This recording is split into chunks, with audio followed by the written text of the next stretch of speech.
And I do think a lot of exhibitors forget when, for example, if you change POS systems or you change a website provider, SEO is extremely important from a technical perspective. If you don't have redirects on your website to redirect you to a new website, redirect your old content to a new website, then Google's going to basically think, oh, that's odd, that cinema doesn't exist anymore.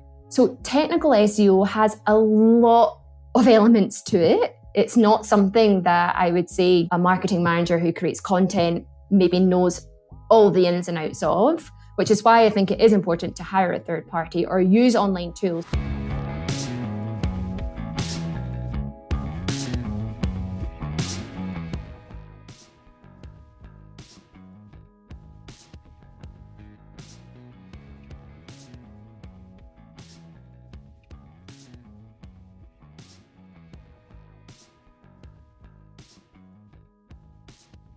This is the Box Office Podcast. I'm Daniel Loria, the editorial director of Box Office Pro, the pulse of theatrical exhibition.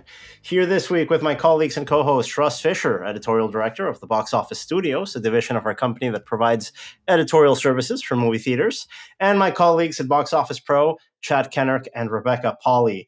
In this week's feature segment, I'll be speaking with another colleague of mine, Coull, from our Boost division that provides digital ticketing and e-commerce solutions for movie theaters. She'll be talking about the power of SEO optimization for cinemas. Make sure that Google strategy is down right.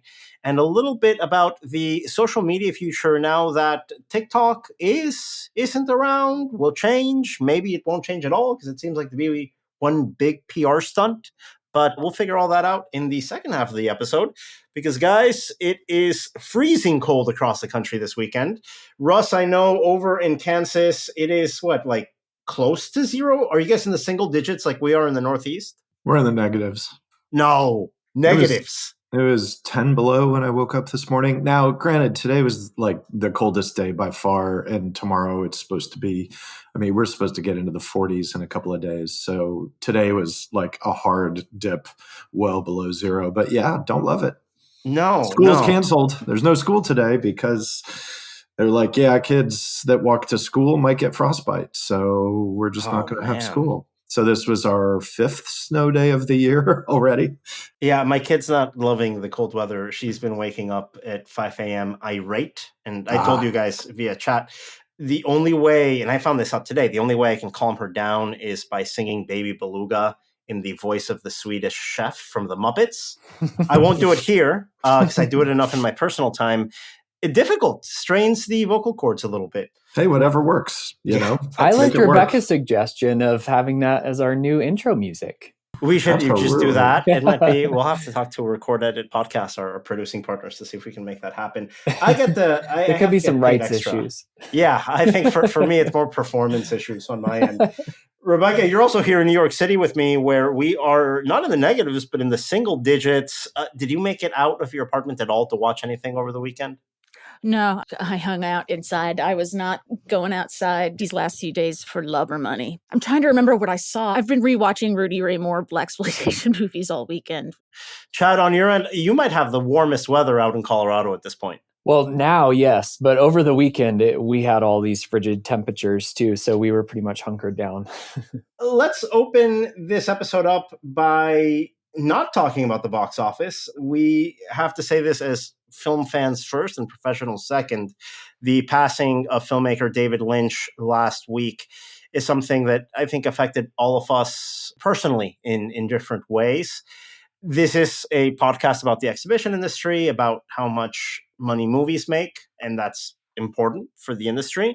But what's also important is understanding that there are films made outside of that system or films made parallel to that system that don't have that as a priority or objective, that go for an ambition that is beyond the finances and realities of the industry. And in that conversation, I do have to say on a personal level, the passing of David Lynch caught me off guard in the sense that I don't think I've felt a contemporary filmmaker's passing as emotional as this one. And I wanted to open with you guys asking you, we're seeing a lot of love pouring online for Lynch and his work, his influence. Let's open with that. Can we talk a little bit about what David Lynch meant to you guys personally? Russ, you got to see a lot more of his movies in theaters, or had the opportunity to see them in theaters than we did. We're children born in the 80s. So you got to have an extra decade of Lynch at the movies. What is your connection to David Lynch? My connection to Lynch is deep. I saw Dune theatrically the weekend it opened when I was a kid. I think I've talked about it on the podcast before, probably multiple times. The Blue Velvet which I saw at a friend's home on cable in the middle of the night in like 1988, was a turning point for me, kind of away from my primary fandom being movies like Star Wars, and where I saw Blue Velvet and was like, oh, it was a movie that made me understand that movies could do very different things than I had previously conceived. And I mean, Lynch's work in general has been one of those things upon which, like, it's one of those things that kickstarted a lot of friendships for me, or became a glue in a lot of friendships. His stuff has been a constant, it's just been a thing. Like, I still remember, I still have the letter that my first roommate from college wrote me in the summer of 1990, where he talked about being really into Twin Peaks, and it was like, oh, I hope you like David Lynch because I'm really into Twin Peaks right now.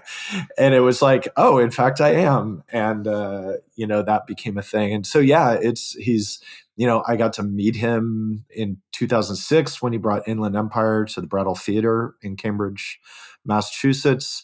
I've been to a couple of big events that were oriented around him. It's one of those things where he's just been like, I feel very lucky to have had even a little bit of access, but just his work has been a big deal to me sort of throughout my life.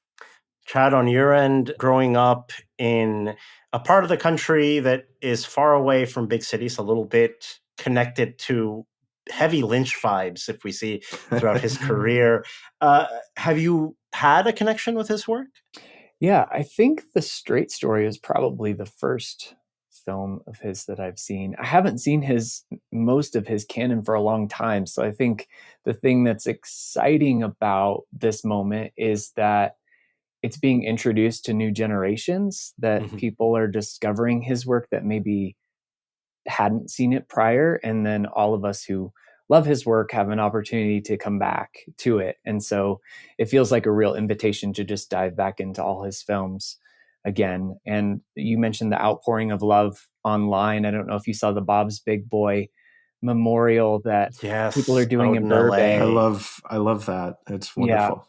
Yeah, that was really great to see. Rebecca, on your end, how have you had a connection with Lynch and his work these years? Honestly, yeah. I mean, he's not one who I grew up with really necessarily. The films of his that I have seen, which is not all of them, and I would even say it's not even all of the major Lynches. I watched them, when I was on the older side, so I don't have that sort of inborn deep connection that Russ you spoke of. But just from a perspective of someone who loves the history of this industry and is fascinated by its evolution. I mean, you don't see many directors like that who come along and just change the game, change the industry, given millions of dollars from studios to do things that are offbeat. And, it's just really inspiring kind of looking back at the journey of his career. I mean, Dune is his big quote unquote disaster. It's his highest grossing movie, I think, at this point, right? Like domestically, I think it's like 27.9 million was his highest grossing movie domestically, which is, it really just, speaks to what you were saying earlier, Daniel, about how there are some people who just transcend that conversation. Made me think about other directors who are like that and who I hold in high regard. And I'm going to go do it with John Waters, like rewatch, not to jinx him. Obviously, I think I'm not. Hey, long-time subscriber to Box Office Magazine. He's been subscribing to Box Office for over a decade, I think, John Waters. A big shout out to our friend in Baltimore. And there's a wonderful photo of John Waters and David Lynch shaking hands in front of the big boy sign in It feels Burbank. the feel of a piece, and I want to appreciate John Waters while we're lucky enough to have him, and hopefully, while he still has a few movies left in him, if somebody actually gives him money to do something.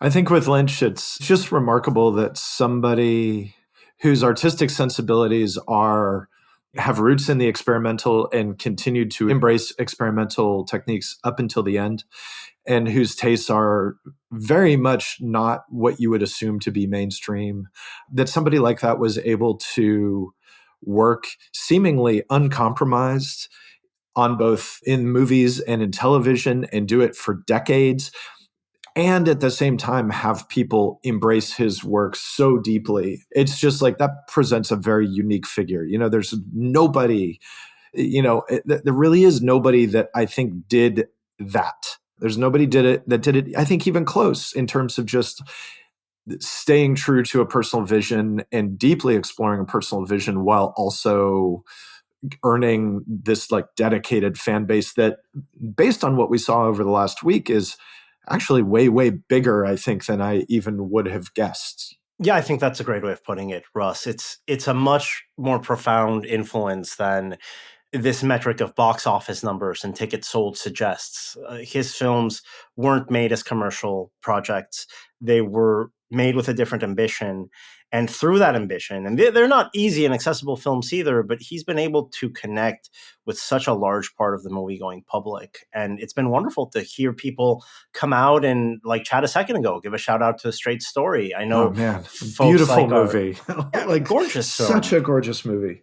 We have our colleague, Max Every, who had a great piece in Inverse about how even his failure in Dune gave us a glimpse of the filmmaker that he could have turned into had he not had such a bad experience making Dune. Maybe he would have been more of a commercial filmmaker. We know that he was offered Return of the Jedi, turned it down.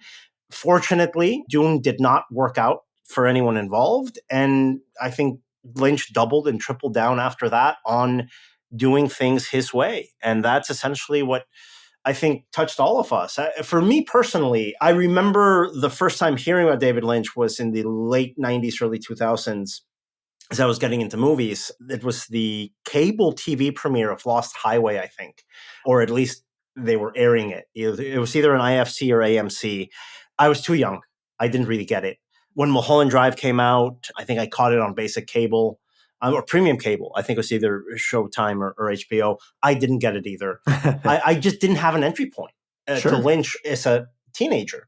I had to grow up a little bit. And I think I needed to go through some life experiences that I couldn't understand emotionally, that I had to work through and honestly go to therapy and understand some feelings that maybe I wasn't completely at peace with. And I think a lot of that turning inward is where Lynch's expression comes from.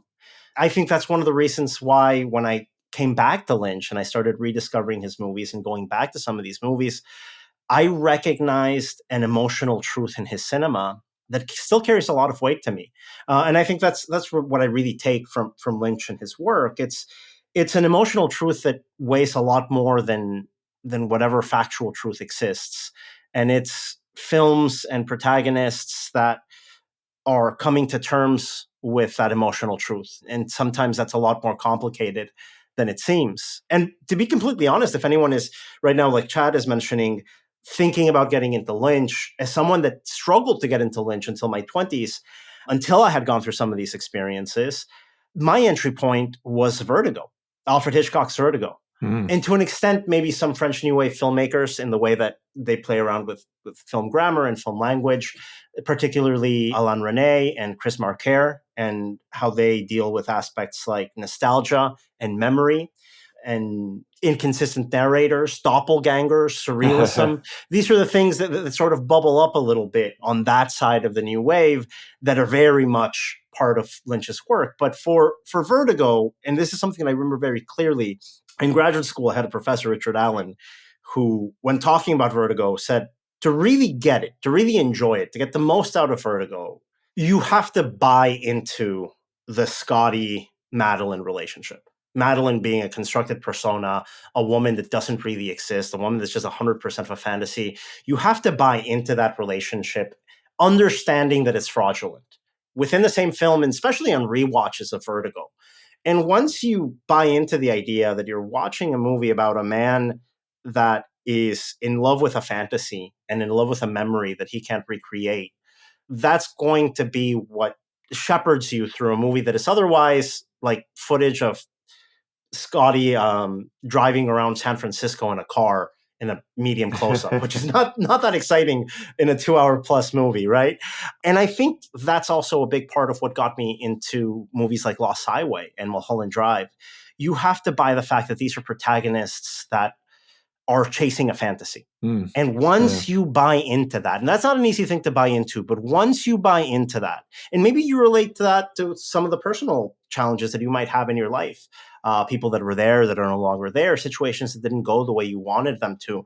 Once you can connect with that, what Lost Highway and Mulholland Drive give you, and I bring up those films specifically because they're sort of the films that I hold most dear from his work.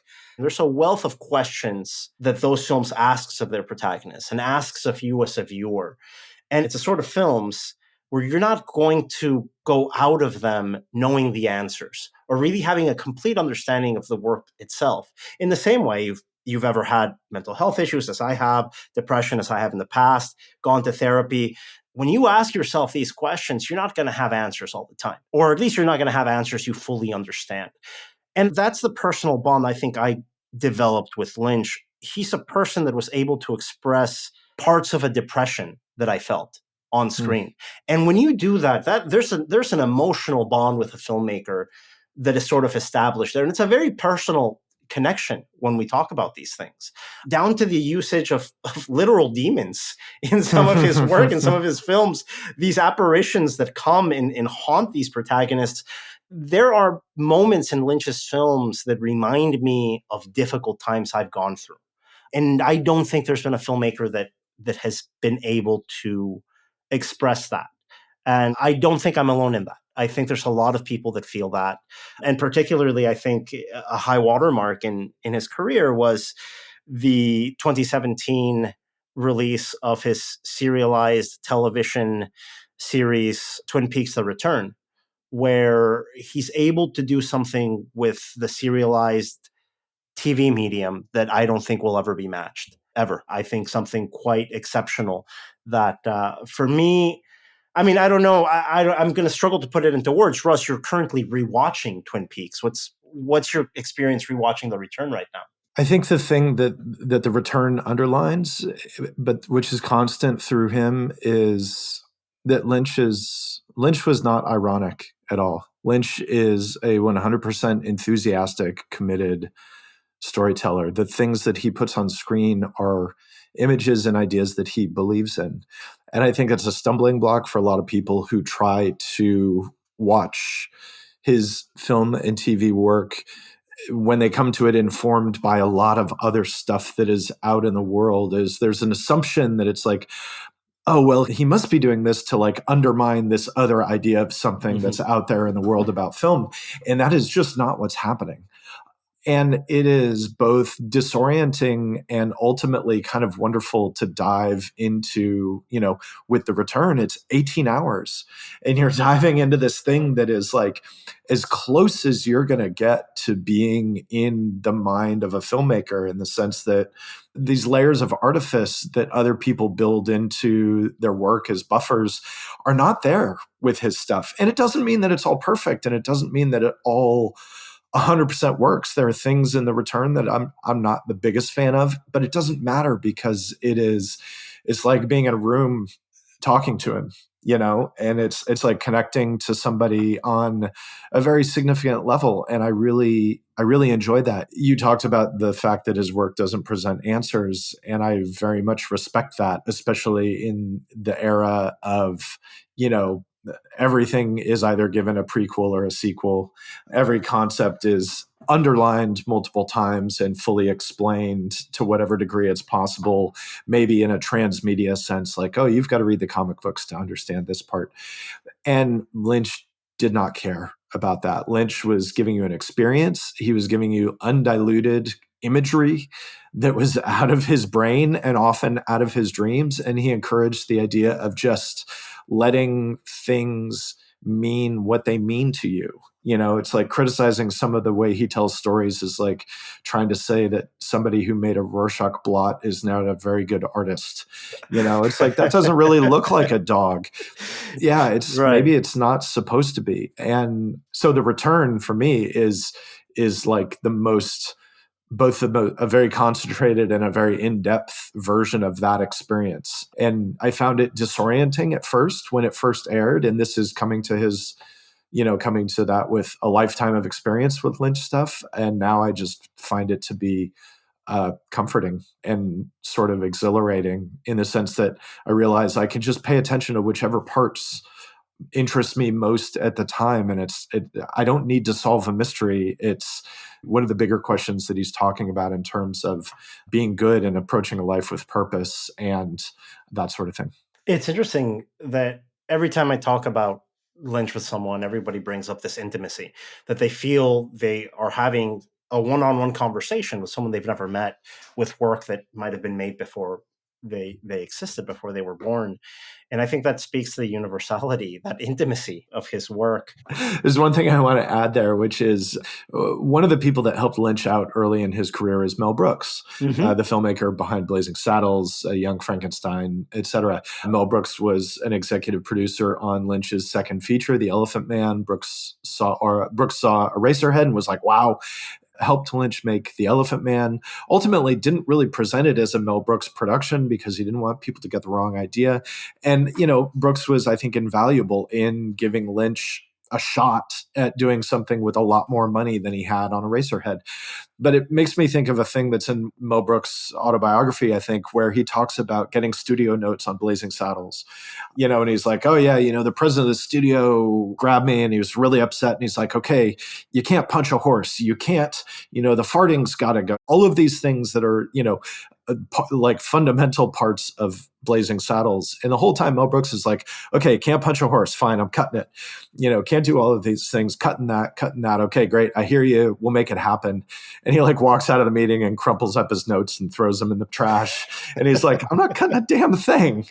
And his whole thing was like, take the notes, listen to the notes, and then ignore them entirely. And that feels like a blueprint for what Lynch did ultimately as well. Like, okay, you have concerns, that's fine. I don't care. I'm still going to make the thing I'm making. I think a great legacy that has affected so many of us here, and not only in the film industry, but also audiences around the world. But now let's move on to some of the news that we have ahead of us, guys. I'll go over this weekend's box office forecast quite quickly because there's really not much to go over here. One leading new opener that we expect to top the charts here, the second Lionsgate title of January that we expect to finish at the number one spot, Flight Risk, starring Mark Wahlberg and directed by Mel Gibson, currently tracking to open between 12 and 15 million. A low figure for a number one film. As we've said in the past, it's going to be a slow slog in January up until the release of Dogman at the end of January. And from there, really the only breakout title is Captain America Brave New World. And that pre-sales period for Captain America Brave New World already live. We'll be updating our box office tracking on that on our website, boxofficepro.com. And other than that, guys, I think just one more piece of news here that we haven't been able to confirm, because we haven't been able to confirm this yet. Puck News' founder, Matt Belloni, reporting that Greta Gerwig's upcoming Netflix release on the Narnia, Chronicles of Narnia, according to Matt Belloni, it looks like an exception from Netflix releases, reporting here that puts Gerwig's Narnia out not only in wide release, but also with an IMAX release, IMAX becoming a partner for the theatrical distribution of this title in its network of theaters. A reported 1-month exclusivity window when it comes out in Thanksgiving 2026. Our listeners will remember the last time Netflix gave something an exclusive window and a wide release was, Russ, when did this Glass Onion thing come out? It was also Thanksgiving of what, 22, 23? 22, I think. 22, I think. Yeah, so the second Knives Out movie had that brief theatrical window. It was 7 days or 14 days? It had a brief window and then it was pulled, and then the And then the movie debuted on Netflix a month later, or something like that. And it performed really well. Yeah, I mean, it made money, but I'm Yeah. not sure that's what Netflix was looking for. I have no No. idea what Netflix was looking for. Great question. But what we do know is Gerwig, coming off of the success of Barbie, had enough weight to go to Netflix, accept the bag full of money, but say, hey, this comes with an asterisk, and the asterisk is a marketing campaign, a theatrical release, and get me those IMAX screens. So this is good news? I don't know. I mean, Chad, are you a fan of these books at all? Yeah, I grew up with them. So yeah, Yep. there's 7 Same. of them, I believe. And Yep. we don't know for sure. I don't think they've officially said which she's adapting, and it's supposed to be 2 films. Mhm. So is it a part 1, a part 2? Is it 2 different books? Because like the books kind of like Lion and the Witch and the Wardrobe is certainly the most famous book, but it's not like chronologically the beginning of the story. Right, They it's bop actually the around a 3rd lot. one. There's a Yeah. there's a really, really rich mythology there, and I have to imagine that played a role in Greta Gerwig being able to play hardball here. There is a lot of room for more exploration. She definitely had a lot of leverage, and I think it's interesting as part of the wider trend of seeing a more diverse array of films hit IMAX.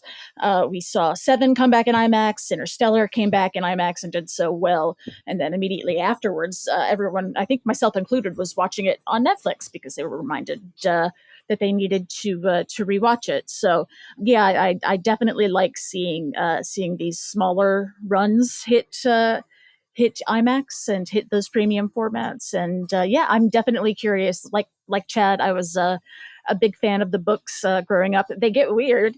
They do get weird. Yeah. Yeah. Well, and we know that Netflix cares about awards. Awards is actually kind of a big deal for Netflix.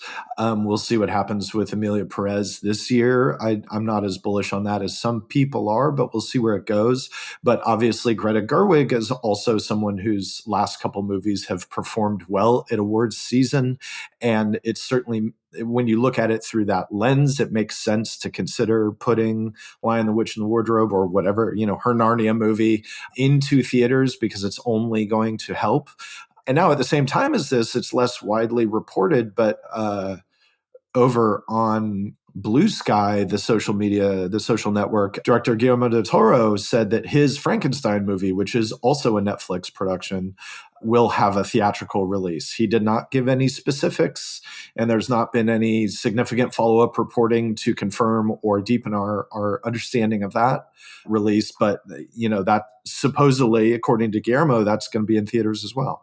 So whether it's happening or not, we can't confirm that. What we do know is that Guillermo del Toro, Academy Award-winning filmmaker, is already vouching for his next Netflix movie to get this treatment. Greta Gerwig hasn't personally gone out there. I don't even know if she's around on social media, but there is reporting backing the fact that she is pushing for a theatrical release. It's been 3-4 years since Netflix tried going to theaters.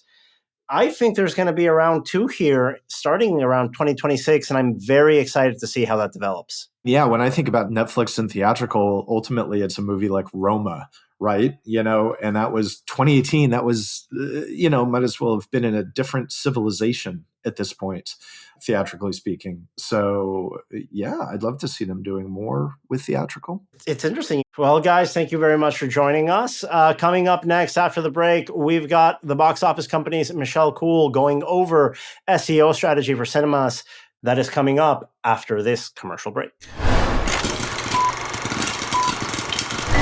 And we are back here on the Box Office Podcast with my colleague, Michelle Coull, the VP of Customer Success and Support in the box office company's Boost division, providing marketing and e-commerce solutions for movie theaters worldwide. Michelle, your box office podcast debut, why did it take so long? I know, I don't know. Maybe because I'm worried that people don't understand my accent. I know, living in Mexico, your Mexican accent is It's just very strong Mexico City Yeah. accent going on Exactly. right now. No, you can tell. No, the Scottishness comes through. That's right. Well, you're my favorite Scottish person residing in my home nation. Michelle originally joined Box Office Company from her native Glasgow, Scotland, and is now in our Mexico City office. So you have a lot of interaction with exhibitors in Latin America, here in the US, and Europe as well. And a big part of your conversations with your partners in this industry are around digital strategy. And one big part of that is SEO, search engine optimization. It's been a buzzword for years, and everybody thinks they know what SEO is. But I think very few of us has an actionable plan or strategy to make sure we have best practices in place. So let's start with that, Michelle. Talking SEO for cinemas, what is the first thing movie theaters have to account for and plan for when they launch this strategy? Absolutely. I think a lot of exhibitors, or as a whole, search engine optimization is kind of seen as the marketing tool that no one really thinks to put effort into. They're like, oh, well, as long as I'm showing on Google somewhere, great, right? I think one of the key things is that from a cinema, having your Google My Business information populated and accurate, that's where I would say you need to begin. If you can't find your cinema online, then obviously how are your moviegoers going to find you, right? I think that's one of the things that is, we forget that if you can't be seen on search engines, then it's likely that on Google Maps as well, you won't be found, because also Google Maps is part of the algorithm of Google. So it's really important that your Google My Business account is set up and optimized to have all your information. So that includes pricing. That could include your products. So movies upcoming, gift cards. It can include most importantly, your website. And they include your social media platforms. Like if you don't have that information set up in there, Google's not going to know anything about your cinema. And that is the primary discovery platform, not only for cinemas, but also for showtimes. If you look at that technology of Google One Box, which is what happens when you Google a movie title and maybe put showtimes near me, that becomes populated with showtimes provided by a parent company, Boxoffice company. It's so important to be able to not only find a theater, but figure out what's playing nearby, and all of these different features. And you're telling me that having that My Business account on Google is just the starting point of everything. Once you have all of that in place, what's step 2 to make sure you differentiate yourself from the competition? Absolutely. So for search engine optimization, it's content. I know, as you said, it's a buzzword. Content is king, and it remains king. Okay. And one of the key things is if your website doesn't have content on it, and maybe I'm not talking just about movie content, because that doesn't distinguish you against your competitors. It doesn't show you that you're different from your competitors. What content, and in content terms, I'm meaning is what makes you different from your competitors? What experiences, what premium experiences do you have? What seating experiences do you have? Those types of things, and that content is really important to have on your website, because Google is going to see that you have different experiences. So it's not just like a synopsis and a trailer. That's not enough. You need to have things like what's your concessions menu, or what premium experiences are in your theater. Even if you want to have a blog, something like that, where you engage with people visiting your site, something really for the algorithm to latch onto. Absolutely. And one of the things that we do here at Boxoffice as well is, especially for movie content, synopsises it's out of the box. Okay. You can have the studio synopsis about a movie, but there's no reason why you can't add in keywords into that synopsis and differentiate yourself compared to your competitors. Your competitors might just use the standard studio content, but why not add information to that? Well, why not go and see Captain America at our ScreenX experience, for example? All of that information can be added into synopsis that helps you differentiate from your competitors. And Google reads that information and says, oh, if a customer searching Captain America showtimes near me, well, it will read, oh, this cinema, Michelle's Cinema, has got content on it about Captain America and her cinema name. Show Michelle's Cinema first before Daniel's. So it's really about making sure that Google doesn't like duplicated content. Okay, so if your content matches exactly the same content as someone else's cinema, the copy and paste solution makes for no headaches getting your website up there, but you're not going to get anywhere near the Google rankings if you do that. No, exactly. Also, let's talk about it. The elephant in the room that we're all scared to talk about, AI. Why not use AI? I mean, use AI to start helping you rewrite some content. There's no reason why you can't. Obviously, you want to humanize it a little bit, because AI can output some dodgy paragraphs, etc. But I think for that side, actually using that type of content and using that tool to help you do content can help. So, start using tools that are out there to help you be more efficient. There's no excuse nowadays that you can't add more content to your website. Another aspect of this, when we talk about Google and making sure that your Google listing is up top and attractive and ready, how much of an influence does images play in making sure that you have the right sort of eyeballs on your cinema when it comes to Google strategy? Because I can tell you, as an editor of a movie theater magazine, it's become kind of surprisingly difficult to get pictures of actual cinemas. It can really make a difference, at least on my end, on the marketing side. Does it make an impact with Google at all? For Google, not really. That's more of an aesthetic thing, right? And so good images, I think, are important for websites to promote your experiences, especially concession items and dining experiences, right? I mean, if you don't have good pictures of your food, are people going to likely want to buy it? Maybe not. But in terms of Google images, one of the things that they do factor in is called alt tags. So if you don't add alt tags, which is basically essentially describing your image that you have on your website in an alt tag, make sure that Google knows what that image is. Because Google is it's crawling your website without looking at the pretty front end. It's looking at the back end code. That's what Google searches for when they want to start showing you on search engines. So it's looking at content, it's looking at coding. If you don't have alt tags on your images, Google's not going to know what that image even means, which is something that I think a lot of cinemas go to do, and it's a bad practice. They add lots of content on images. If you add content on your images, if you upload a PDF, for example, of your menus, Google can't read that. Google doesn't know what's in your menu because it's sitting on an image. And all Google reads is the alt tag text. So Google does take into account images, but alt tags is something that you need to make sure are descriptive enough that Google knows what's in that image.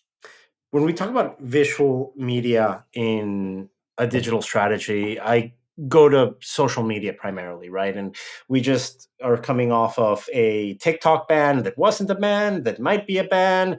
Who knows what's going on there? But it has a lot of people thinking, well, I know the TikTok strategy is huge for me, but maybe I should be paying attention to other social media avenues or TikTok alternatives just in case this thing plays out in a way that doesn't help me. What should exhibitors be looking at outside of TikTok? I think personally, it goes back to a little bit of, influencers. On TikTok, there's hundreds of thousands of influencers. I know exhibitors are tapping into that more, is using influencers to leverage your brand, having brand ambassadors, trying to use their content to organically push your brand. I do think that is number one, that I think people are going to have to start using more because of the ban of TikTok. Using those nano influencers, you don't need to give them something for free. Maybe it's a free ticket if you want to, but those kind of nano influencers that have, less than 5,000 followers, for example, or 10,000 followers, they usually mean they're loyal followers. So targeting a mummy account, right? So mums that are looking to find things that they want to do with their kids. Well, okay, why don't send them to ask them to promote a kids movie coming up? Those types of things I think help. I think also in terms of the alternatives to TikTok, because TikTok is video. We all love video content.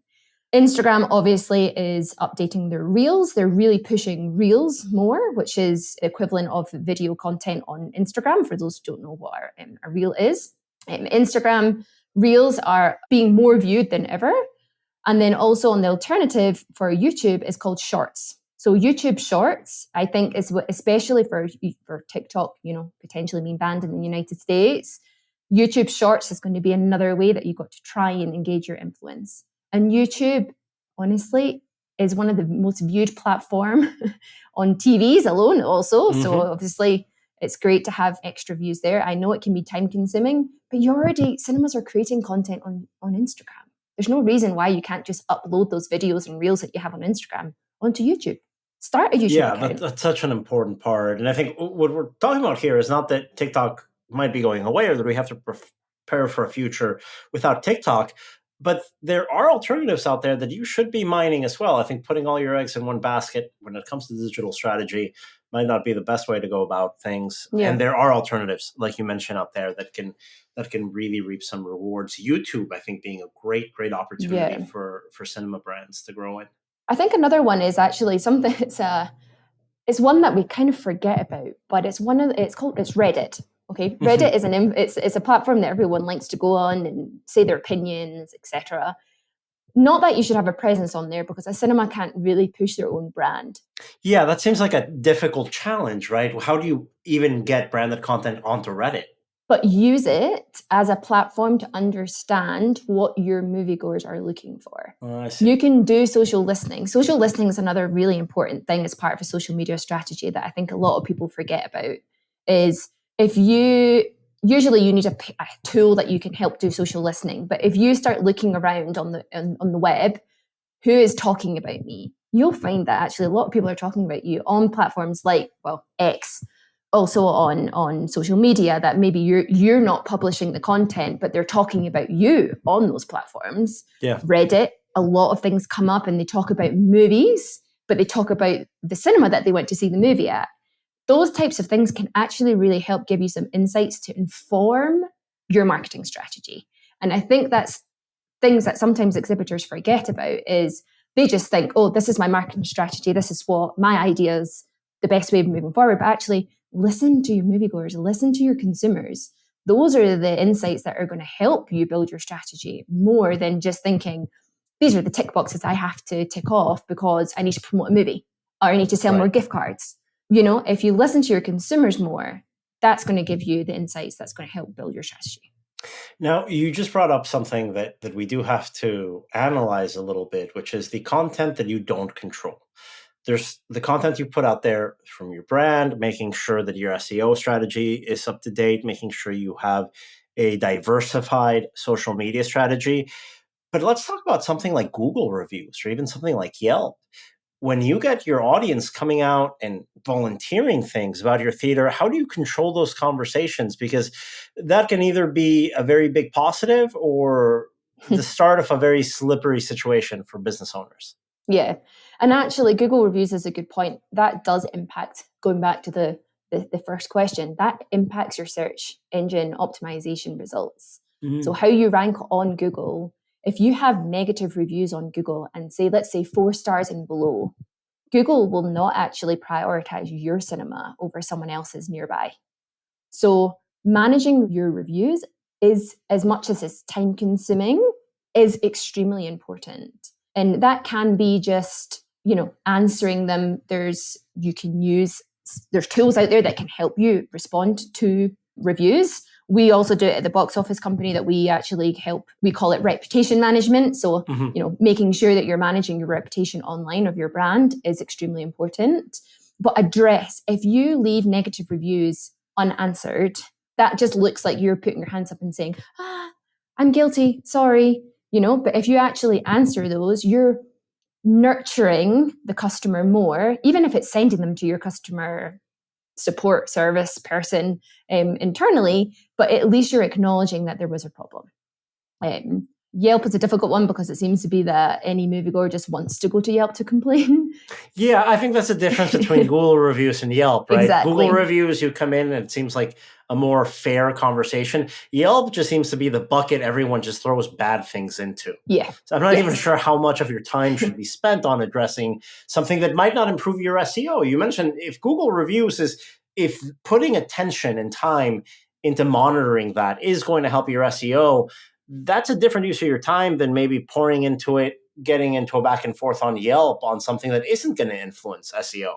Absolutely. I think with Yelp, the only thing I would say that's important for cinemas, for Yelp, is if you have some sort of restaurant or dining in experience, because Yelp, a lot of consumers use it because they're looking for restaurants and they're looking to see whether they've got good reviews for restaurants. They're not necessarily always using it for things to do. So for Yelp, I would say if you have a restaurant experience within your cinema or even dine-in, I do think it is important that you at least nurture some of those negative reviews to try and add more positivity into the platform itself, because to your point, it is where everyone wants to go to complain. But I do think Yelp is more seen as a restaurant platform more than what can I do this weekend? Yeah. I would say what to do this weekend are keywords that you should be focusing on for Google. And Google reviews as well. Google Maps, a lot of people search now Google Maps, things to do, cinemas, directly within Google Maps. Google reviews also impacts maps. So if you have a negative review and you search cinemas, they're going to show on the map first, the cinemas that have better reviews than your cinema. So that's why as well, Google reviews is very important, I would say, to nurture the reviews as much as you can. Now, you've been working on cinema's digital strategies for many years now here at the Box Office Company. What is the most overlooked aspect for exhibitors when it comes to a digital strategy, whether that's an SEO or social? What's the one thing that exhibitors just keep on maybe a blind spot and that they don't even know they have? I think it's actually technical SEO. Technical SEO is one of those things that everyone in even cinema, even in any industry that you have a website, the owners or the managers of the website, the marketing teams want to control what's within their control, content. They can write content, they can add more content to their website, they can answer reviews. Technical SEO requires a lot more knowledge. It requires development. It requires a developer. And I do think a lot of exhibitors forget when, for example, if you change POS systems or you change a website provider, SEO is extremely important from a technical perspective. If you don't have redirects on your website to redirect you to a new website, redirect your old content to a new website, then Google's going to basically think, oh, that's odd, that cinema doesn't exist anymore. So technical SEO has a lot of elements to it. It's not something that I would say a marketing manager who creates content maybe knows all the ins and outs of, which is why I think it is important to hire a third party or use online tools. There's online tools out there that can help you understand what technical SEO means, what's your ratings of SEO, those types of things. I think it is important and it does get forgotten about. Yeah, I think that's such an important thing to really understand the differences on the aspects of a digital strategy and SEO that you can control and the aspects that you have to go out, find a partner to guide you through that. That technical SEO component can make a big difference and can really come down to it being a good weekend versus a bad weekend when it comes to getting moviegoers. Yeah. I think one other thing is on-site advertising. So we've kind of spoken about this before, but monetizing your website. So monetizing your website, what I mean is leveraging maybe some of the money you get from studios or leveraging the community. We've not spoken about community. SEO also pulls in community. If you have your local businesses promoting your website, that's also good for SEO. So putting adverts on your website and maybe generating some revenue from that. Maybe it's promoting a local, I don't know, even bowling club, and the bowling club promotes you. There's definitely things that there's kind of 3 different ways that you can monetize your site with ads. Number 1, promote your internal promotions within the cinema. Generate, one of your goals might be, I want to have more loyalty members in my database. Right. Just put a logo up there, maybe a social asset, an image, redirect them to a landing page on signing up to that loyalty program. Exactly. And that can be on your website itself. That could be a pop-up that shows on your website. The customer will click on it and it gets taken to the landing page to convert. I mean, the other one is studios, obviously, sometimes do give revenue to exhibitors to promote their movie online. Again, why not have a hero panel or a banner at the top of your website to promote that movie? And then you can report back on the clicks back to the studio. And then if you get lots of clicks, the studio might be like, I remember Michelle's Cinema generated X number of clicks and reach for me. I'm going to give them money for the next big movie that's coming out. And then I think the third one is definitely more around, it's called programmatic advertising, which I personally am not like a big fan of. But programmatic advertising is essentially putting an ad placement on your website that generates ads based on what you've currently been searching. So if I'm shopping for shoes, which I often do, I would see lots of ads about shoes on the website. But it's always based on what you have been searching for on your web, on your search engine. So that's another way that you can generate revenue from those ads without doing anything. You just need to have that placement on your website and it generates money for you. It just doesn't necessarily look amazing, But does it matter if it's generating you an extra $20,000 a month? Or, we have exhibitors people onto your website from search platforms, right? Exactly. So, yeah, I think that's another thing that, exhibitors, we need to focus more on, is especially in the industry where there's sometimes, we've got some lag of good content coming out from the studios. It's how else can I monetize my website? What else are my goals that go past just getting bums on seats for the movies? There's always another element of marketing and marketing strategies that isn't just get people in to watch a movie. Yeah, and it's how to best unlock that and find the real potential of those opportunities. Now, Michelle, you're going to be in Austin, Texas with me in a couple of weeks for the Dine-In Cinema Convention.